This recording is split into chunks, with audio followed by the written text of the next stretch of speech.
අදනේ දේ පුතේ ඔබට සුබ දවසක්. හෙට දින උසස් පෙළ විභාගයේ ලියන්න ඉන්න ඔයාටයි මෙන්න මේ පණිවිඩය. අද දවස සහ හෙට දවස ගැන. අදනේ දේ පුතේ අද දවසේදී ඔබ ලොකු මානසික පීඩනයක් ගන්නේ නැතුව අනිවාර්යයෙන්ම කලින් ටිකක් නිදා ගන්න. හැබැයි නිදා ගන්න කලින් ඔබ අනිවාර්යයෙන්ම හෙට දවසට ඕන කරන පෑන් පැන්සල් සහ ඔයාගේ ඇඩ්මිෂන් එක, ඩෙන්ටිටි කාඩ් එක ළඟින් තියාගන්න. හෙට දවසේ ඔබ විභාගයට යනකොට ටිකක් කලින් අඩුම තරමේ පැය භාගයක්වත් කලින් විභාග ශාලාව ගාවට යන්න.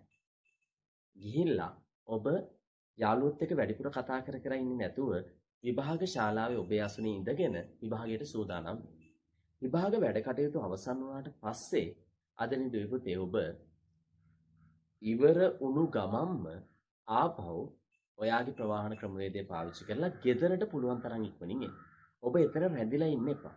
මොකද ඔබේ යාළුවන්ගේ කතා බහ ඇහෙනකොට ඔබට සමහර වෙලාවට ඔබේ ලියපු ප්‍රශ්න පත්‍රය පිළිබඳව ගැටලු ඇති වෙන්න පුළුවන්.